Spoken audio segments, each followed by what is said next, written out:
quel est le portrait robot que vous avez du nouveau Premier ministre ou du prochain Premier ministre? Mais je ne suis pas intéressé d'aller Biachara. Je ne peux pas donner un portrait robot. Vous êtes patriote congolais? Non, ça n'a rien à voir. Non, vous pouvez quand même avoir un mot sur... Je suis un opposant, le vrai opposant de la République. Un opposant congolais, bien sûr. Oui, et puis je vous ai donné... son image par rapport... Oui, je vous ai dit ici... Par rapport au Premier ministre qui sera élu tout prochain. Je vous ai dit ici, Premier ministre ou pas Premier ministre, je vous dis que si nous y prenons part, c'est-à-dire qu'ils sont venus cautionner maintenant le mal, hein, les tricages, à ce que certaines personnes puissent se représenter. J'ai dit, mais je ne peux plus donner le portrait robot du Premier ministre. La Constitution dit que ceux qui ont gagné les élections, ils peuvent maintenant présenter le Premier ministre au niveau de la majorité. Mais nous ne sommes pas de la majorité. C'est-à-dire que ceux qui vont prendre part dans ce gouvernement, d'office, ils seront de la majorité. Et manipulés.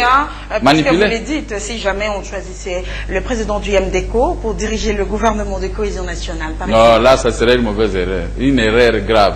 Pourquoi? Oui, parce que le président de MDECO n'est pas candidat Premier ministre, ni n'est pas candidat ministre. Il est candidat aux prochaines élections présidentielles. Là, ça viendra prochainement. Oui, mais en attendant, je vais attendre. Je suis un homme qui sera installé tout prochainement. Non, donc, et si jamais on choisissait Gabriel Mokia, par exemple? Je suis un homme beaucoup plus patient dans la vie.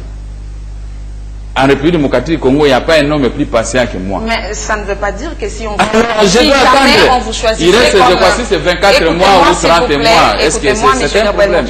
Cela ne dit pas que si jamais on vous choisissait comme Premier ministre, vous n'avez plus le pouvoir ou encore vous ne pouvez plus postuler à la présidence. Dis-moi un peu, qu'est-ce que je vais faire dans ce gouvernement? Si je suis choisi comme Premier ministre, qu'est-ce que je vais faire? Vous allez je vais contribuer à l'élaboration d'un budget. Puisque vous êtes là pour faire des remarques. Vous pouvez corriger selon vous ce que vous trouvez que ça ne marche pas. Comment corriger, madame? Je dis ceci. Un Premier ministre, il dépend de quelqu'un.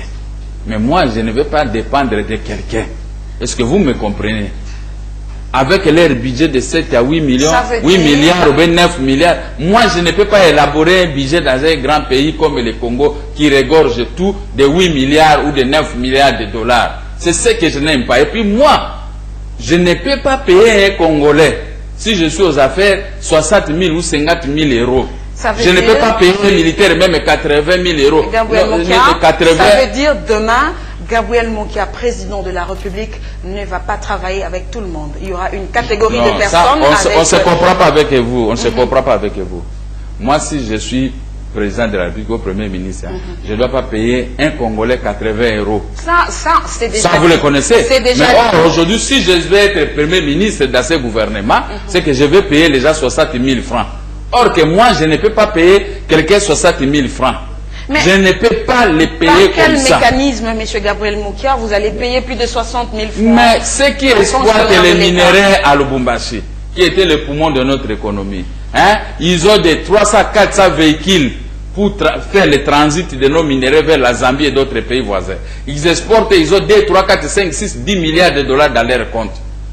Mais où est-ce que vous voulez que j'aille trouver l'argent? Je vais trouver l'argent dans l'agriculture, dans la pêche et l'élevage. Je vais trouver de l'argent dans... Vous ne faites pas déjà votre campagne. Je ne fais pas la campagne, mais je suis en train de vous expliquer, répondre à votre question. Mais vous savez que vos prédécesseurs, s'il vous plaît, vos prédécesseurs ont eu quand même à parler de ces genres de choses. Dis-moi, quel est cet opposant qui avait géré ce pays? Montrez-moi un peu l'opposant. On a vu le contraire, je reviens à vous. Non, la recherche... Je reviens à vous, M. Gabriel Mokia. Je reviens à vous, s'il vous plaît. La recherche, M. Gabriel Mokia, vous êtes parmi les gens qui déplorent quand même les conditions de travail de fonctionnaires de l'État. Et voilà que le ministre de Mines vient de remettre des véhicules aux administratifs de son ministère. C'est quand même à encourager. Nous avons appris que dans ce ministère, il y a trop de coulage. Bon, je ne peux pas tellement intervenir. Mais nous avons appris. Dans nos services, nous avons appris. Monsieur Gabriel Mokia, la justice en République démocratique du Congo, voilà qu'il y a eu une séance de formation des agents de la justice, je vais dire. Et qu'en dites-vous de cela? La justice n'est pas mauvaise. Depuis sa création, depuis avant notre indépendance. Mais ce sont les gestionnaires qui sont les plus mauvais. Et la justice, il y a 2 points que je peux relever. Premier point, il y a la corruption morale. Deuxième point, la corruption à liquide. La corruption à liquide où on donne aux magistrats, aux juges et autres pour salir quelqu'un ou pour qu'on puisse condamner quelqu'un gratuitement. Et la corruption morale, c'est-à-dire que des injonctions qu'on donne aux magistrats, condamner Mokia, condamner Chaloupa, condamner Djomi, condamner un tel. Même si le magistrat dit dans ce dossier, le type mérite même 1 mois seulement, il dit non, il faut 5 ans. Vous voyez, ça c'est la corruption morale qui est en train de tuer notre justice. Imaginez-vous que tout le monde pour rendre une décision doit se référer quelque part. Non, la justice, un magistrat doit rendre une décision en âme et conscience. Si ça tourne mal, on doit l'interroger. Pourquoi tu as fait ça? Il doit se justifier. Pas qu'ils disent à la fin, non, j'avais aussi des injonctions. Ce sont les injonctions qui sont en train de tuer notre administration de la justice. Et pour dire que, tant que la présidence des ministères, des amis et frères des services de sécurité ne vont pas s'écarter des injonctions au niveau de l'appareil judiciaire, alors ça sert à quoi? Ça sert à quoi? M. Gabriel Mokia a été plusieurs fois arrêté. On peut dire qu'il est victime des injonctions. Ce sont des fausses arrestations. Ce sont des fausses arrestations. Son travail. Imagine-toi, je peux vous dire.